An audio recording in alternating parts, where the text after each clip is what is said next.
Sacrificou-se. Sacrificou os Tirou-se de profissionais. almoço para comprar ambulâncias. E Comprar vimos ambulâncias. os hardboards. Eu subi estes carros, eu vivi esta fase, eu testemunho esta fase. Ok. Ainda vejamos, neste preciso momento começa a greve dos médicos encabeçada por falecido Jorge Arroz. Começa aí. Ainda na liderança do Ivo Garrido. Na liderança de Ivo Garrido. Ivo Garrido disse: quem quer trabalhar, que trabalhe. Quem quer sentar, que sente. Nós vamos colocar médicos, mesmo que sejam vindo de fora, para assegurar o Sistema Nacional de Saúde. Ok, isto aconteceu. Tempo passou, Ivo Garrido saiu, entrou Manguele, a greve dos médicos voltou-se a reatar e neste momento também entra a greve dos profissionais de saúde unidos, PSU, em 2013. Na governação do Filipe Jacinto Nunes. Na governação do Filipe Jacinto Nunes. Do Armando Emílio Guebuza. Okay. Em 2013, os profissionais de saúde fizeram uma fusão entre a classe médica e os outros profissionais. Foram 28 dias de paralisação quase total. Mas há um dado muito importante que aqui as pessoas precisam perceber. Nesta altura, os profissionais de saúde unidos, uma parte desses profissionais que lideraram este movimento, foram expulsos. Havia uma capacidade de administração jurídica, quer dizer, os profissionais que aderiram àquela manifestação ou àquela iniciativa tinham um acompanhamento jurídico. Qual acompanhamento jurídico? Tinha uma parceria com a Liga dos Direitos Humanos, então encabeçada pela doutora Alice Mabot. Tinha um leque de advogados em que a qualquer momento que acontecesse alguma coisa, os profissionais tinham uma resposta por alguém de direito na área da advocacia. Os advogados estavam lá. Passou-se aquela fase. Tendo passado aquela fase, o resto das greves que vieram à tona, não por conjugação de esforços, resultaram em fracasso. Em fracasso por quê? Porque as lideranças esqueceram de que precisam defender ou salvaguardar a integridade física dos colegas e a outra parte profissional. Razão pela qual mete medo hoje, olhando pela escassez do mercado do emprego, as pessoas, depois de terem vivido as últimas consequências, pararam e analisaram. Vale a pena segurar uma pomba na mão do que 1000 a voar.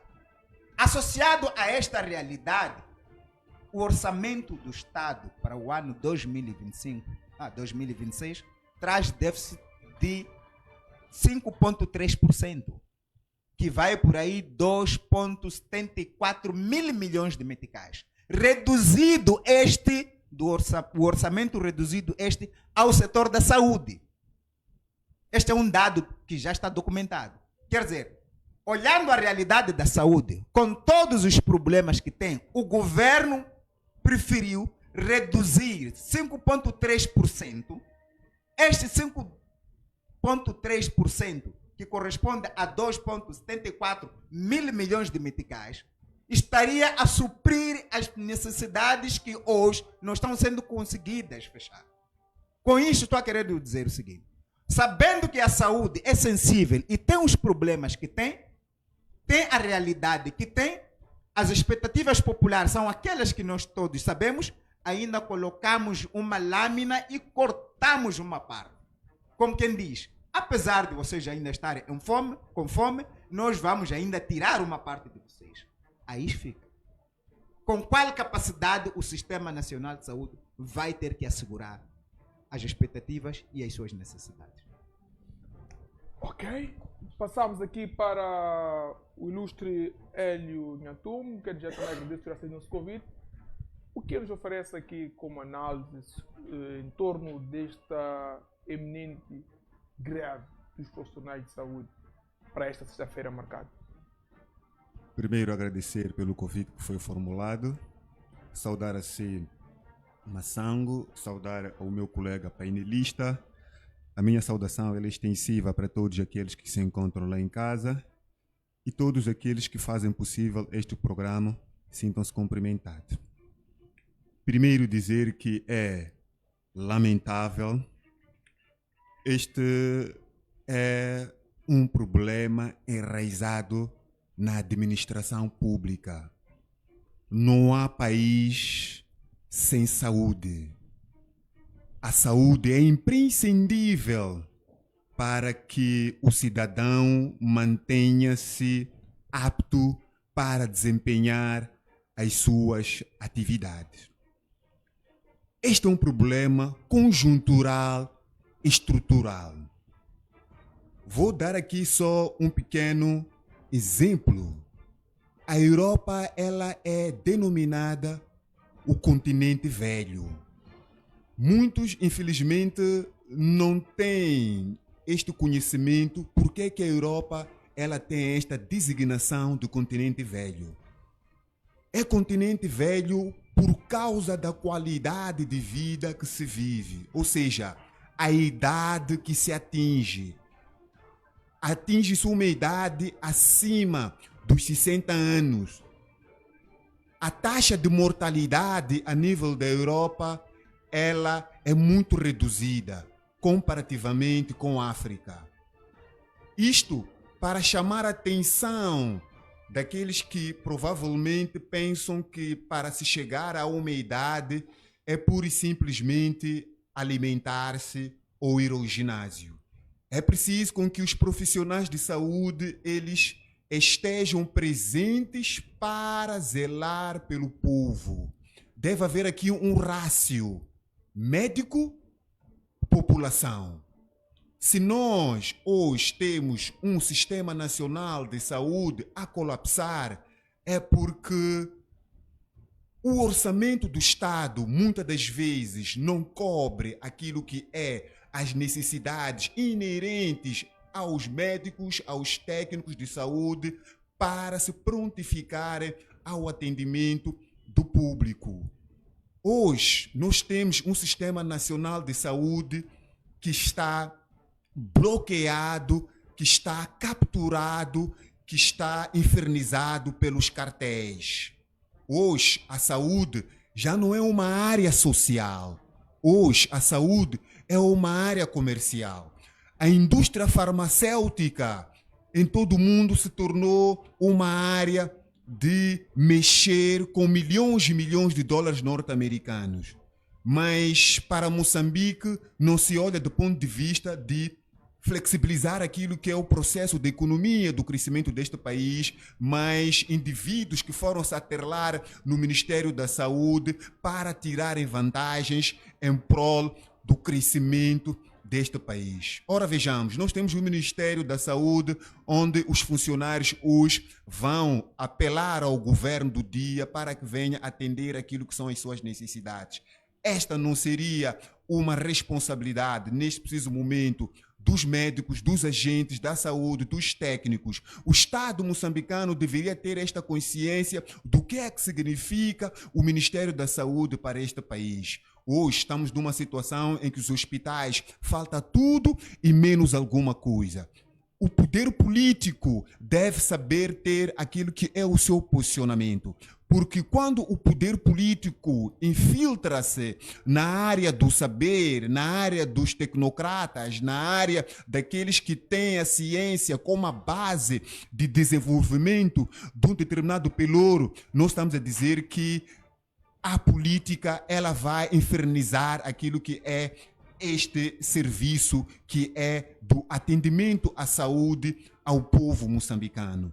Hoje nós temos nas capitais provinciais hospitais que faltam tudo menos alguma coisa. Não vou aqui falar dos distritos, não vou aqui falar dos povoados, não vou aqui falar das localidades. Se um hospital de referência, como o Hospital Central de Maputo, se encontra numa situação catastrófica, imaginemos os demais outros postos de saúde, os demais hospitais provinciais. A saúde é um direito constitucional que o Estado moçambicano tem como obrigação moral abraçar esta causa.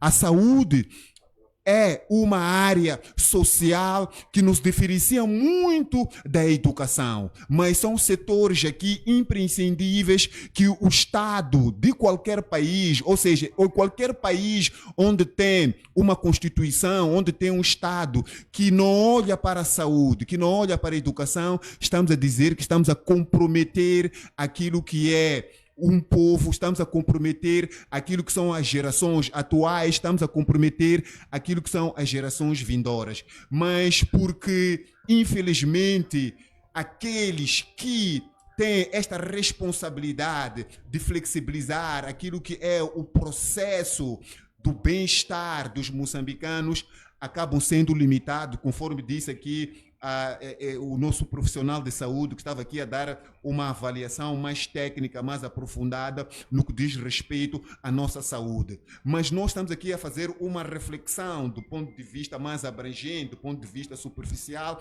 e do ponto de vista mais profundo daquilo que pode ser o calcanhar daqueles com esta greve. Porque o fechar das portas, quer dizer, já estamos a viver um cenário em que não há aqui um atendimento, e a questão não é somente não haver um atendimento, não existe um material para os médicos desempenharem as suas funções. Nós temos aqui neste país ótimos profissionais de saúde, mas acabam se limitando porque não têm as ferramentas suficientes ou mínimas para que venham desempenhar estas determinadas funções. Mas em contrapartida nós temos um Estado, nós temos uma Assembleia da República que vai aprovar aquilo que é o orçamento geral do Estado.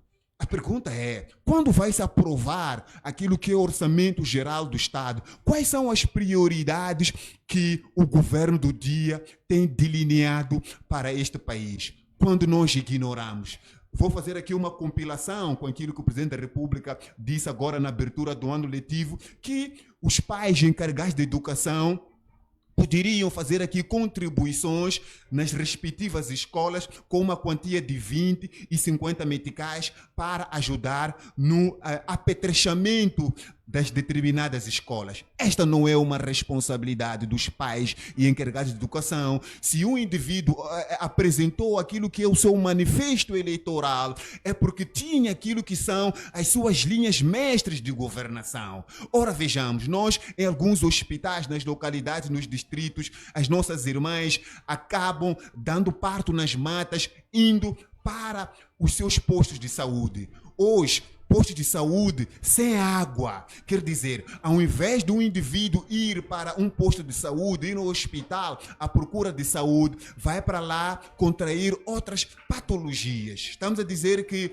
Moçambique está num alerta vermelho. E este alerta vermelho chama a consciência de todos aqueles que estão em frente dos destinos deste país. É preciso que venha se reduzir aquilo que são as gorduras por parte de um certo elenco, por parte de uma certa equipe que está na administração pública deste país, porque este dinheiro está a fazer falta aos moçambicanos. Naturalmente que aqueles que estão lá à frente são indivíduos que pagam hospitais privados, vão para o exterior, têm consultas em hospitais de alto gabarito, mas o povo, o cidadão palpermo, o cidadão simples que vive do seu salário mínimo, desconsegue pagar aquilo que é uma assistência dentro de um hospital privado. Quer dizer, tu vais a um hospital público,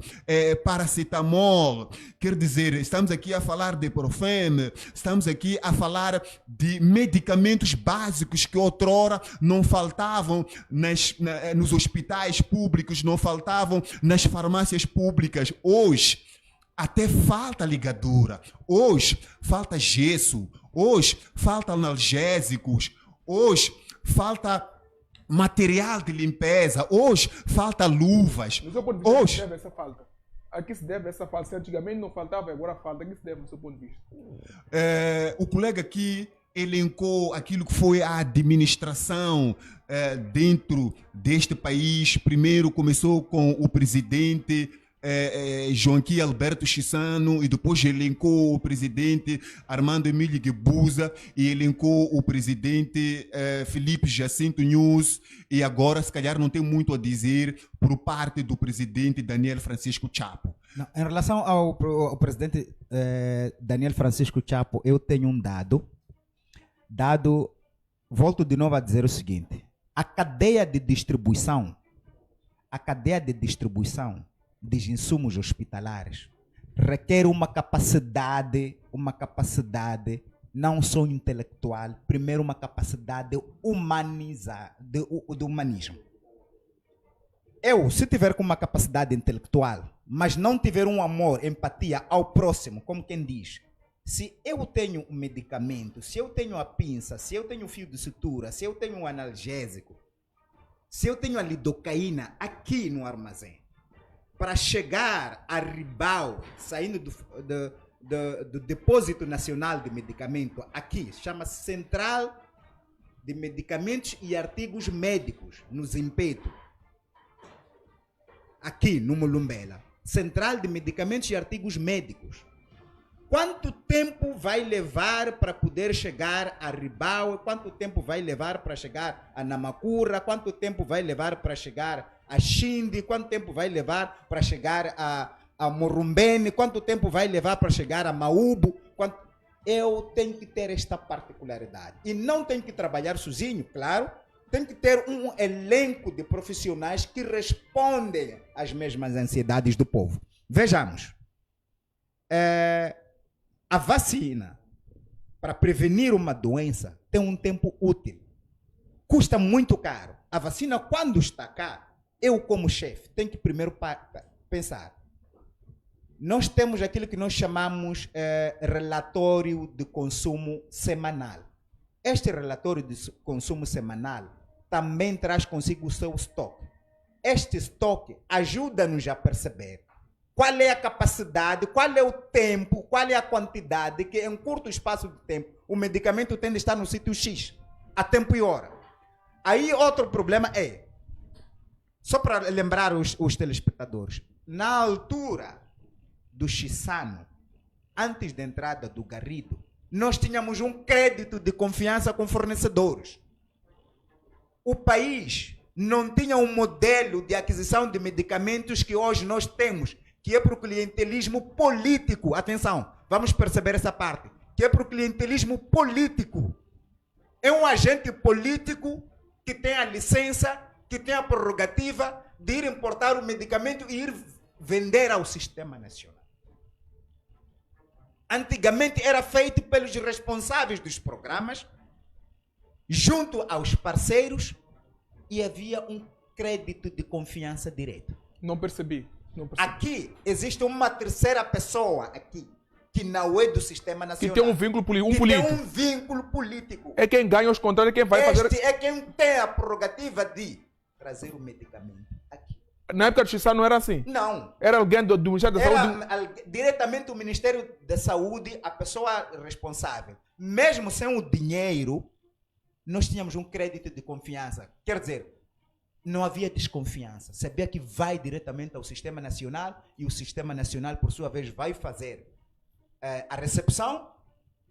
Depois de receber este medicamento, ele vai fazer o inventário, quer dizer, as quantidades lá aviadas e as quantidades cá recebidas, e liquidava-se. Isto funciona. E atualmente no presidente Chapo... Na atualidade existem nhonguistas. Ainda continua essa parte política? Ainda continua esta parte política. Disse que é por causa das manifestações que não tem, mas... Não tem nada a ver com as manifestações. Podendo responder essa questão daqui, não podemos avançar. Eu peço à produção, de modo em que possamos contextualizar os moçambicanos do que estamos a falar aqui. Carregue-me aí na tela este discurso do Anselmo sobre esta convocação desta greve.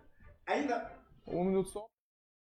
Críticos reportados subiu de 700 a 1.116 óbitos, consequência direta de falta de atendimento, de escassez de cuidados básicos, da insuficiência de material médico e da ausência de condições mínimas de funcionamento. A Absusme tem em sua posse fotografias e vídeos da situação em que se encontram as condições das unidades sanitárias, onde algumas unidades sanitárias, estamos a falar de algumas unidades sanitárias, hospitais, não, como o governo gosta dos hospitais centrais e provinciais, onde os hospitais provinciais e centrais, as pessoas internadas nas camas dormem duas na cama ou três na cama e outras a dormirem no chão. Temos publicado em nossas redes sociais apenas uma fração do imaginável que se vive nas nossas unidades sanitárias. O Sistema Nacional de Saúde apresenta os múltiplos indicadores clássicos de colapso. Reconhecer esta realidade não é atacar o Estado, é exigir responsabilidade e compromisso com a vida humana. É dizer, a responsabilidade pelo qual agravamento da situação da saúde recai diretamente sobre o governo e o Ministério da Saúde, que continua a negar o colapso evidente do sistema, a desonestidade institucional e manipulação da narrativa. O Ministério da Saúde afirma não possuir estatísticas consolidadas das províncias ou apresenta números que não correspondem à realidade vivida nas unidades sanitárias. De forma resumida aqui o que disse Anselmo, mesmo em 30 segundos, eu perguntava atualmente o que está por detrás da falta de fármacos, de medicamentos, conforme a Anselmo aqui trazia, nos hospitais. Não é porque os manifestantes invadiram, queimaram aqui na FPLM aquele armazém,